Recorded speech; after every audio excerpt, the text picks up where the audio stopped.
Assalamualaikum warahmatullahi wabarakatuh. Waalaikumsalam warahmatullahi Waalaikumsalam warahmatullahi wabarakatuh. Baik, di sini kami kelompok 8 ingin memperselesaikan hasil kerja kelompok kami mengenai psikologi budaya. Nah, tapi sebelum itu kami akan memperkenalkan anggota kelompok kami.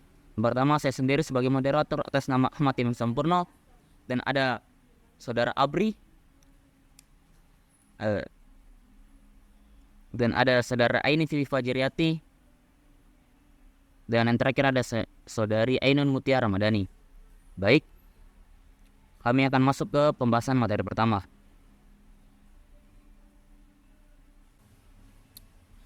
Baik, untuk materi pertama mengenai psikologi dan budaya yang akan dibawakan oleh saya sendiri. Schultz dan Schultz 2005 menjelaskan bahwa karakteristik psikologis dan kepribadian yang berbeda dibentuk juga oleh karakteristik budaya yang berbeda.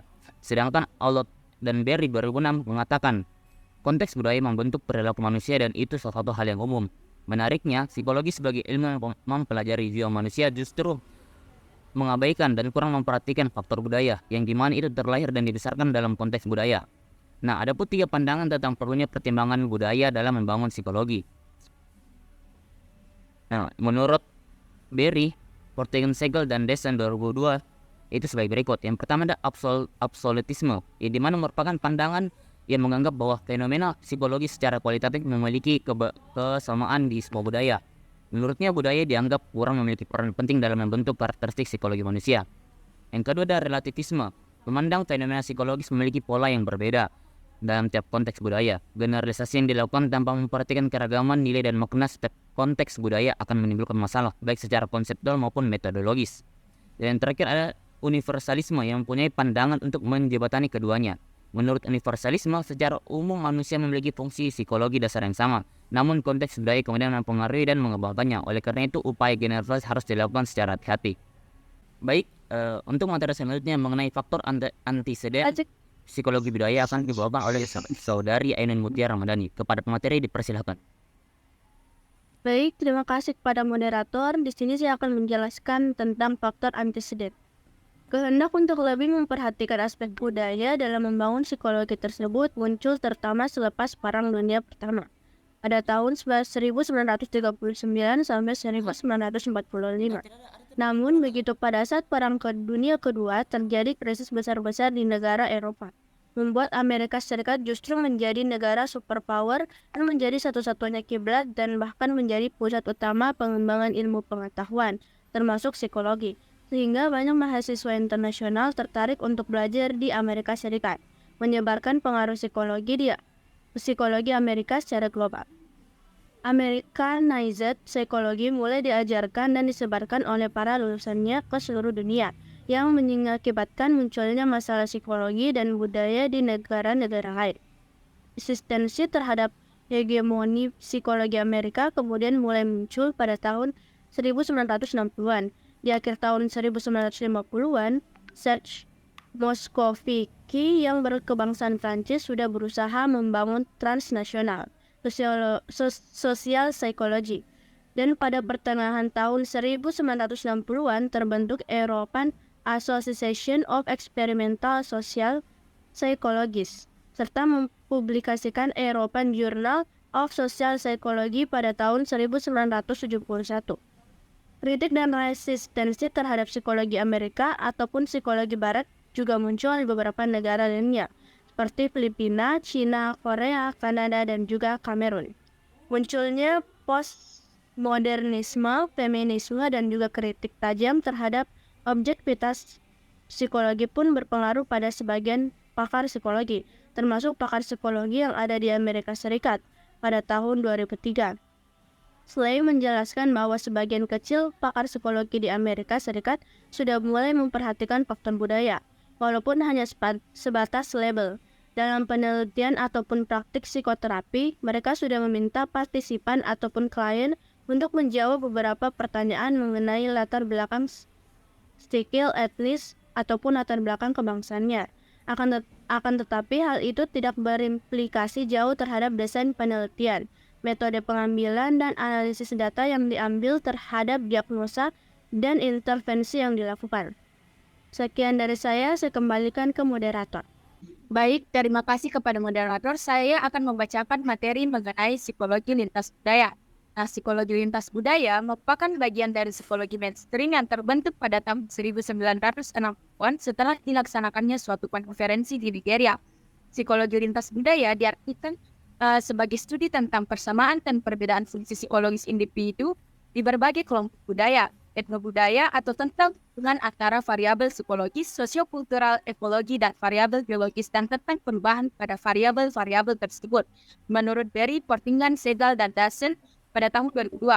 Nah, Schreier dan Levy pada tahun 2004 juga menjelaskan pengertian mengenai psikologi lintas budaya sebagai urgensi berpikir kritis dalam melakukan penelitian psikologi lintas budaya, dengan beberapa bias-bias kognitif yang perlu diwaspadai selama penelitian, seperti Bandung effect, representation bias, fundamental attribution error, self-fulfilling prophecy, dan sebagainya.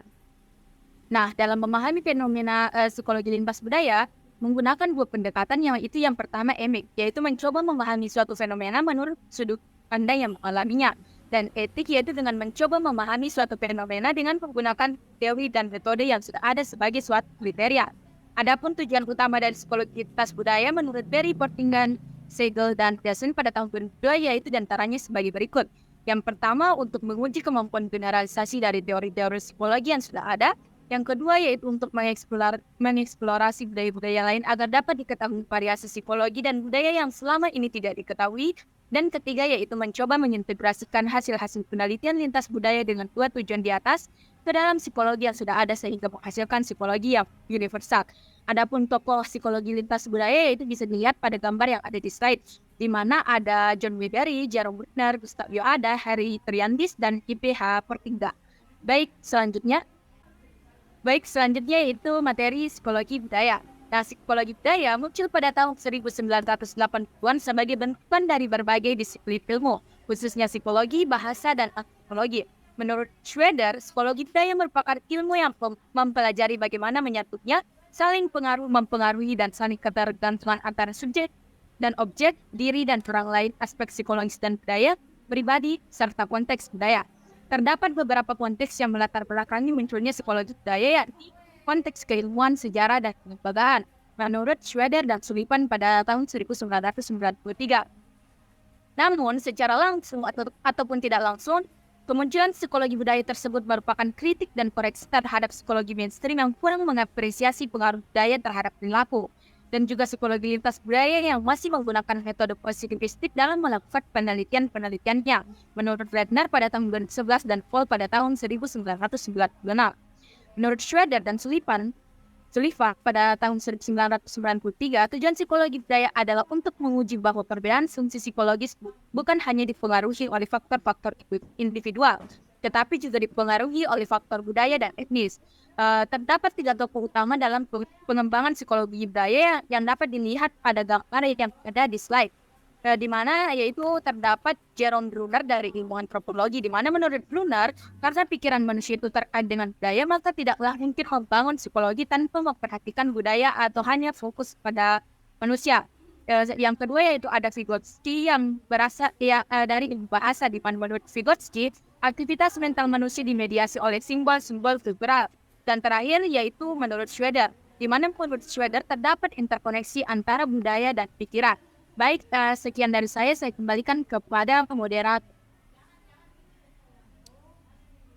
Itulah tadi materi yang dibawakan oleh saudari Aini Tivi Fajariati. Baik, untuk materi selanjutnya itu mengenai psikologi indigenius yang akan dibawakan oleh saudari Aimun Mutia Ramadhani. Kepada pemateri dipersilakan. Baik, terima kasih pada moderator. Di sini saya akan menjelaskan tentang psikologi indigenius. Psikologi indigenius adalah ilmu yang sifatnya ilmiah, dibangun berdasarkan penelitian terhadap masyarakat setempat, dan diperuntukkan untuk menjelaskan perilaku masyarakat tersebut yang sudah ada sejak pertengahan abad ke-20, tepatnya pada tahun 1960. Psikologi indigenius sendiri lahir karena psikologi mainstream dianggap cenderung ke barat-baratan dan lebih mewakili psikologi para kolonial. Penggagas psikologi indigenius secara terang-terangan Enrique West menyatakan bahwa psikologi Filipina dibangun dengan tujuan untuk menghentikan penjajahan pemikiran terhadap bangsa Filipina.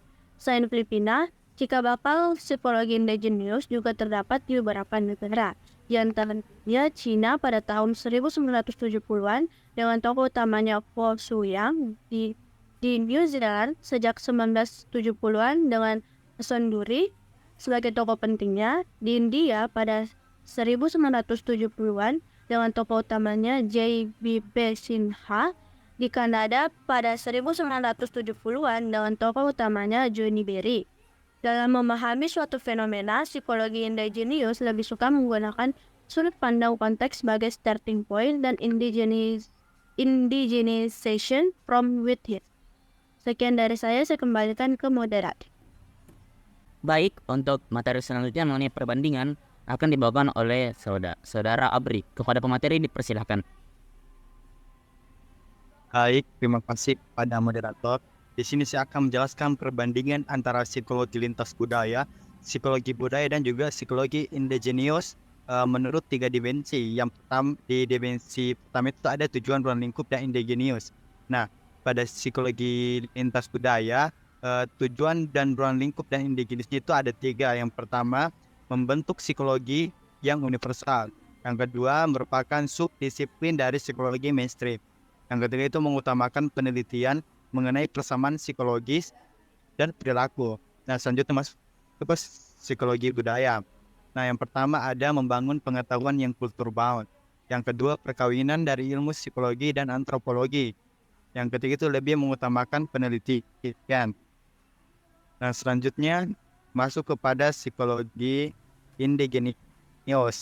Tujuan ruang lingkup dan indigenous-nya yang pertama itu membangun psikologi monokultural, cross-kultural, dan jika memungkinkan universal.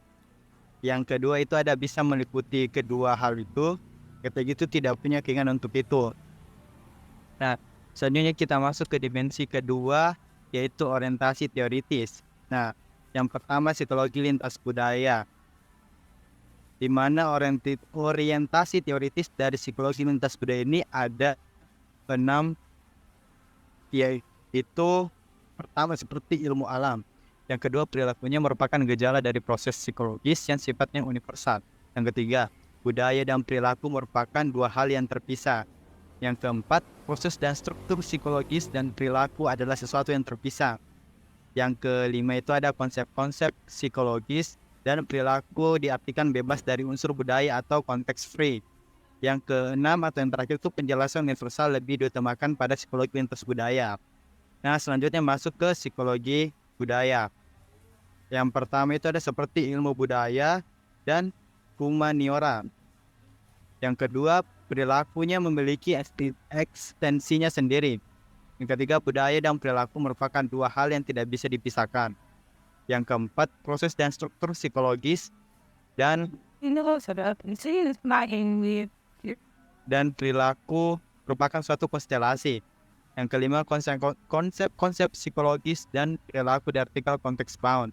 Dan yang terakhir untuk penjelasan terbatas pada konteks budaya tertentu lebih diutamakan.